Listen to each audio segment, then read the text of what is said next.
대정동 사건 관련 또 다른 이슈 살펴보겠습니다. 항소 포기에 대한 검찰 반발을 항명으로 규정한 더불어민주당이 검사 파면법을 발의했습니다. 우선 민주당의 목소리 듣고 이야기 이어가겠습니다. 검사도 국가 공무원입니다. 항명하는 공무원을 보호하는 법은 필요 없습니다. 항명 검사들도 다른 공무원처럼 국가공무원법을 준용하여 해임, 파면까지 가능하도록 하여 공직 전체의 기강을 바로 세우겠습니다. 중범죄를 저지른 검사 파면조차 국회 탄핵 소추로만 가능하다는 점 때문에 일반 행정부 공무원과 비교하여 형평성에 어긋난다는. 그러니까 정리하자면 검사도 과거에는 법관같이 신분 보장을 받아왔는데 이게 수사의 공정성을 위한 것이었던 것 같아요. 근데 이제 이 법이 통과가 되면은 어떻게 되는 겁니까? 예, 기본적으로 일반 국가공무원들은 징계가 파면, 해임부터 이렇게 시작을 합니다. 네. 그런데 검찰은 열애로 돼 있어요. 해임부터 검사징계법이 돼 있습니다. 그럼 파면은 언제 가능하느냐? 헌법상 탄핵이 됐을 때나 아니면 금고 이상의 형을 받았을 때 파면이 되거든요.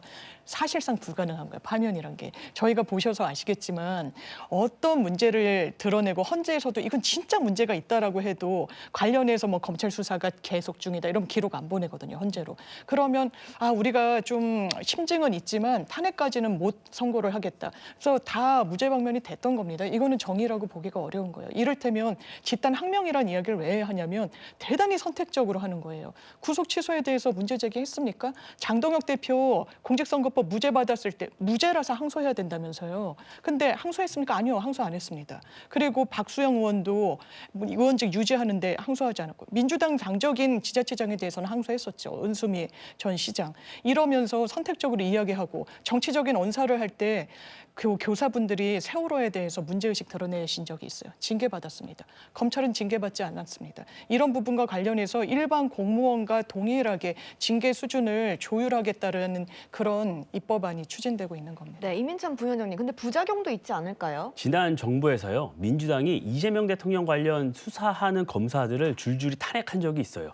어떻게 됐습니까? 헌법재판소에서 줄줄이 기각됐습니다. 민주당은요, 이재명 대통령 관련 사건을 수사하는 검사들이 거추장스러운 것이에요. 그들에게 어떤 제동을 걸고 싶은데 헌재가 받들었다 들여주지 않으니까 다른 방법을 찾은 것이죠. 자신들이 만들어 놓은 위원회에서 검사들을 징계하겠다며 검사들을 입틀막하는 것입니다. 이번 사건에서요, 성남의 뜰이라는 SPC에 대장동 일당이 투자한 돈이 3억 5천만 원에 불과합니다. 그런데 취득한 수익이 7천억. 엄청난 수익이죠. 이 부분에 대해서 왜 항소 포기를 해서 시민들에게 돌아갈 돈을 막느냐? 왜 이 부분을 2심까지 가서 제대로 환수하지 않느냐는 문제 제기가 과연 항명이겠습니까? 그리고요, 지금 이 민주당이 지적하는 이 검사장들 전부 민주당 정부에서 승진한 분들입니다. 그분들이 윤석열 사단이라는 건 어불성설이죠. 전 민주당이 범죄 수익 환수, 그리고 이재명 정부에서도 이 범죄 수익 환수라는 이 본질에 집중해야 한다고 생각합니다. 김민주 부대변님, 네. 그 파면과 해임의 차이는, 그러니까 해임되고 나면 변호사 개업을 할 수 있는데 네, 파면은 변호사 개업을 할 수 없다 이거죠? 하고 공무원 연금에도 영향을 미칩니다. 연금도 못 받고. 예, 연금도 미치는데요. 저는 그간 검찰에 그 파면을 하지 않았던 이유는 검찰의 독립적 수사와 올바른 국민의 편에서 제대로 된 정의의 역할을 해달라는 어떤 그 권한을 주어진 거였거든요. 네.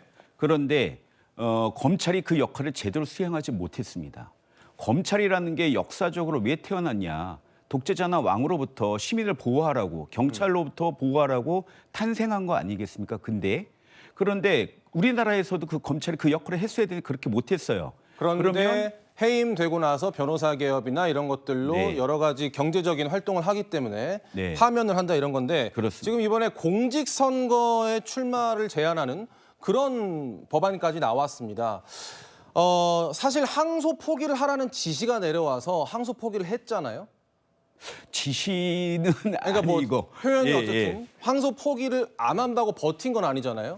이것을 항명으로 볼 수 있는가도 사실은 논란인데, 여기에 대해서 변호사 개업도 못하고 연금도 못 받고 출마도 못한다. 이건 직업 선택의 자유까지 침해하는 게 아니냐, 이런 지적도 있어서요. 지금 이것은 저희 당의 어떤 발의 과정이기 때문에 이후에 이것이 법안으로 통과될지 안 될지는 더 봐야 될 것 같습니다. 저희 내부적으로도 소위나 법사위를 통해서 충분히 논의가 더 필요할 것 같은데요. 제가 말씀드리고 싶은 거는 노만석 대행이 나오시면서 하신 말씀이 있습니다. 이전 정권하고는 저희가 입장이 같았는데 라는 말을 했어요. 이 말은 저는 굉장히 심각한 말이라고 생각해요. 스스로가 검찰이 정치 검찰이었음을 인정하는 꼴이거든요. 예. 따라서 이제는 자신의 검찰의 어떤 그 이익을 위한 게 아니라 국민의 검찰로 먼저 반성하고 할 때 지금 나오는 여러 가지 검찰과 그다음에 지금 이재명 정부 그리고 민주당과의 갈등이 해소되는 것이 아니냐라고 생각을 좀 하고 있습니다. 하나 더 짚어보겠습니다. 저희 방송 전에 단독 보도가 언론사에서 하나 나왔는데 장미 대변인, 네. 정부가 항명한 검사장들 전원을 평검사로 전보하는 것을 추진하겠다라는 보도 내용이었습니다. 근데 해당 경향신문 보도 내용을 저도 봤는데 보면은 이제 검토하고 있다라고 하는 건데요.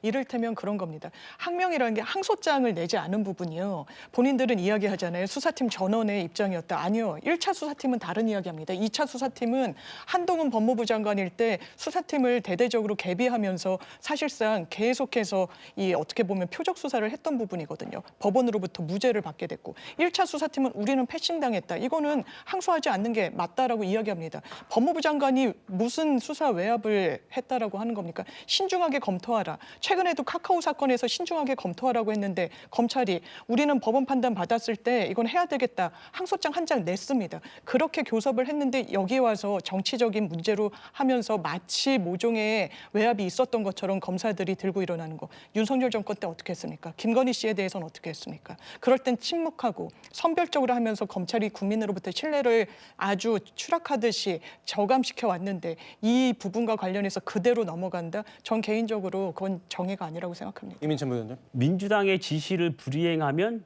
불이익이 간다. 이 사인을 명확하게 준 것이라고 봅니다. 검찰 내부에 그런 사인이 가는 거죠. 앞으로 검사들은 자신의 생각을 말할 수조차 없게 되는 것이에요. 외풍을 막을 사람도 없어지는 것입니다. 검찰청법에 보면요. 상관의 지시가 부당하면 이의를 제기하도록 보장하고 있습니다. 그 법이 왜 생겼습니까? 노무현 정부에서 만들어진 것이에요. 부당한 지시에는 한거에서 수사를 바로잡고 그 억울한 사람의 억울함을 풀어주라고 그 내부를 만든 것입니다. 민주당의 말하는 검찰의 반성이 그러면 이재명 대통령에 대한 수사를 중단하고 우리 수사 잘못했다고 하는 것이 그것이 반성의 시작인가요? 아니죠. 그러면 민주당이 지금까지 대법원장과 많은 검사들에게 제기했던 여러 의혹 그중에 하나라도 확인된 게 있습니까? 조희대 대법원장에 대한 의혹, 검사들의 연어 술 파티 확인된 것이 있습니까? 전혀 없습니다. 그렇게 근거도 없는 부분을 지적을 하고 그것을 갖고 검사의 어떤 수사에 대해서 문제를 제기하고 이런 것이 반복되고 있어요. 이런 본질을 흐리는 것입니다. 그러니까 이 수사에 대한 본질적인 부분을 짚어야 되는데 민주당은 격까지만 하고 있는 것이에요. 저는 수사를 제대로 할 수 있도록 보장하는 것이 국민을 위한 것이고 그것이 정의를 바르고 세우는 것인데 왜 그것에 계속 저항을 하는 것인지 저는 민주당이 이해를 할 수가 없습니다. 결국 이재명 대통령 때문이 아닌가 이런 의심을 지을 수가 없는 것입니다. 구자영 부장님. 네. 정부 여당이 검찰청을 이렇게 세게 몰아붙일 수 있는 건 어차피 내년에 없어지니까일까요? 내년에 없어지는 것도 있고요. 그리고 지금 그 정부 여당은 할 수 있는 모든 일을 지금 다 하고 있다 이렇게 볼 수 있을 것 같습니다. 왜냐하면 입법은 국회에서 과반이 넘는 다수석을 점하고 있기 때문에 필요한 입법은 민주당 주도로 얼마든지 통과시킬 수 있고 그리고 이재명 대통령 당선으로 행정부까지도 지금 행정 권력까지도 좀 장악을 했기 때문에 입법과 행정이 사실상 결합을 하면 그 하위 조직인 검찰청에 대해서 얼마든지 그 법도 바꿀 수 있고 인사도 조치를 할 수가 있기 때문에 지금 검찰, 기승전 검찰이 좀 안타깝긴 합니다만 지금 정부 여당으로서는 지금까지 검찰의 이 잘못된 관행을 바로잡겠다는 명분으로 할 수 있는 모든 조치를 다 하고 있다. 이렇게 볼 수 있을 것 같습니다. 정부가 추진하고 검토하겠다는 방안이나 여당이 추진하는 법안이나 아직 정해진 것은 없지만 방향성이 보이고 있는 것 같습니다. 계속 지켜보도록 하고요.